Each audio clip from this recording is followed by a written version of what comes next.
It was the year 2001. The place was one of the world's finest hospitals, Johns Hopkins University in Baltimore, Maryland, in the United States, where a 2-year-old girl died of dehydration because doctors and nurses failed to listen to her. The little girl's mother, Sorrel King, overcame her grief and anger at the loss of her daughter and has now become one of the foremost advocates for patient safety in the U.S.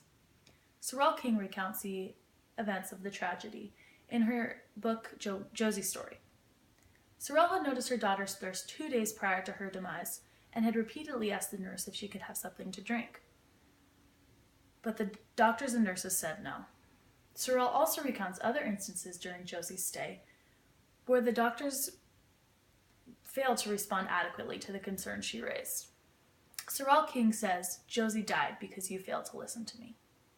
Every failure to listen, no matter how innocuous, should be considered a near miss by each of us. Not every instance is a matter of life or death. But if the time comes, do you really want to risk it? Listening skills are arguably the most important thing that a person can learn. Listening is key to all effective communication. Without the ability to listen effectively, messages are easily misunderstood, communication breaks down, and the sender of the message can easily become frustrated or irritated. If there is one communication skill you are going to master, then listening is it. Better listening will help you in all areas of your life. Subscribers to the Harvard Business Review rated the ability to communicate the most important fact in making an executive promotable. They ranked it more important than ambition, education, and hard work. Renowned psychologist John Gottman says the number one reason marriages fail is poor listening. We spend 45% of our time listening, so why not do it well? But did you know that less than 2% of people get a formal education on how to listen? After today, you will become part of that 2%, and hopefully that percentage will continue to grow after you share this message with others. The issues you're having here are common among many businesses. You aren't communicating effectively as coworkers. You could improve your relationship with your clients. You have difficulty finding new clients, and maybe your life at home is suffering a little bit because of the stress you face at work. Lucky for you, I have a solution for all of these problems. Yep, you guessed it. Better listening. First things first, listening does not equal hearing. When I was a teenager and my mom would lecture me, and she would pause to ask if I was listening, I would say, "Yes, I hear you," but was I really listening? No. I could even repeat back to her what she was saying, but I wasn't really paying attention. I wasn't taking it to heart. The intent wasn't there, and listening is all about intent. Listening also requires you to focus. Focus on what they are saying, focus on what they actually mean, and focus on their body language. Give them your undivided attention. So, Mom, tell me about your day at work.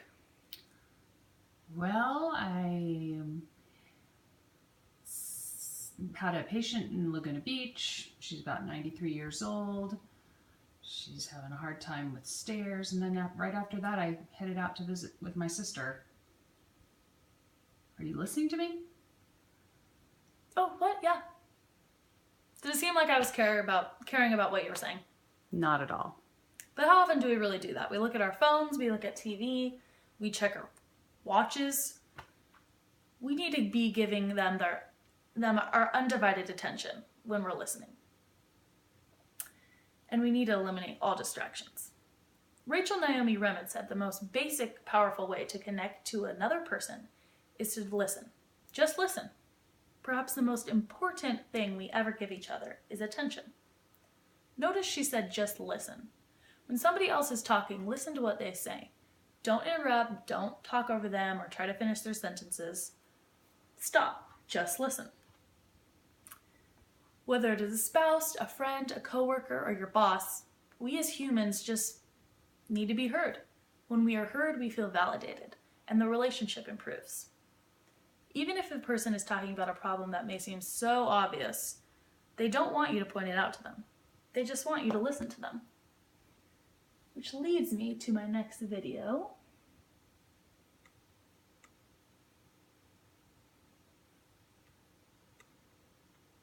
It's not about the nail. It's just, there's all this pressure, you know? And sometimes it feels like it's right up on me, and I can just feel it, like literally feel it in my head, and it's relentless. And I don't know if it's going to stop. I mean, that's the thing that scares me the most, is that I don't know if it's ever going to stop. Yeah. Well, you do have a nail in your head. It is not about the nail. Are you sure? Because, I mean, I'll bet if we got that out of there... Stop trying to fix it. No, I'm not trying to fix it. I'm just pointing out that maybe the nail is causing... You always do this. You always try to fix things when what I really need is for you to just listen. See, I don't think that is what you need. I think what you need is to get the nail See, out. you're not even listening now. Okay, fine. I will listen. Fine. It's just... sometimes it's like there's this achy... I don't know what it is. And I'm not sleeping very well at all. And all my sweaters are snagged. I mean, all of them. That sounds really hard. It is. Thank you.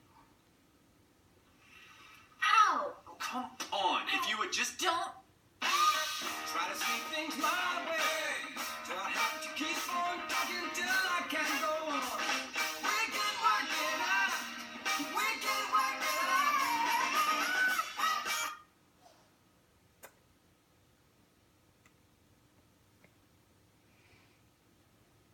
Sorry. So, all my life, I thought I was the best listener because I love to hear what people were saying and I love to solve their problems. While people talk, my mind automatically goes into problem solver mode and my mind wants to fix everything and give them advice about what to do. It wasn't until a few years ago when I learned about listening in one of my classes and realized that this is actually poor listening. I began to realize that people enjoyed talking to me much more when I just listened and didn't automatically try to solve their problems. This was a tough lesson to learn and something that I still work on, but I'm so glad that I learned it. So you're not entirely off the hook when it comes to listening, however. While interrupting and giving advice are big no-nos, you still want a person to know you care about what they're saying. This is called active listening.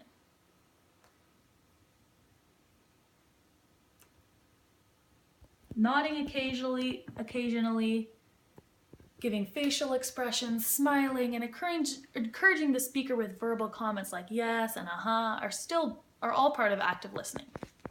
You also want to make sure your posture and body language are inviting and make eye contact with the speaker. Another powerful skill that is part of active listening is reflection. Reflection is closely repeating what the speaker is saying to show that you understand. It's a great way to clear up any confusion that you may have about what they're saying. For instance, you could prove your significant other wrong when they say, "I feel like you're never listening to me," by saying, "So what you're saying is, you feel like I don't listen to you." Sounds silly, but it works.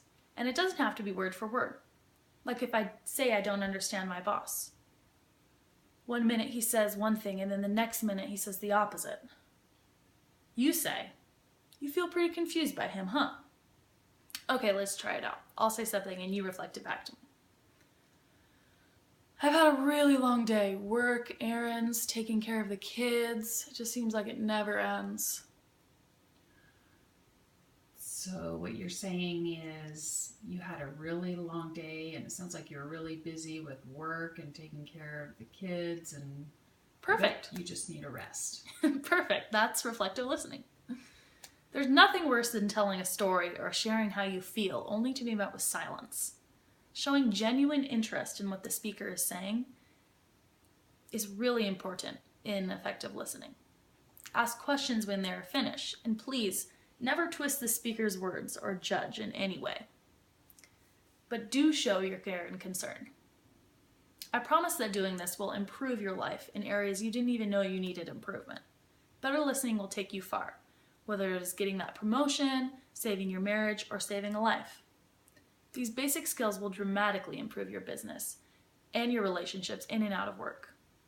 With this new knowledge, you will become a master of listening and a master of your own life. Thank you for listening.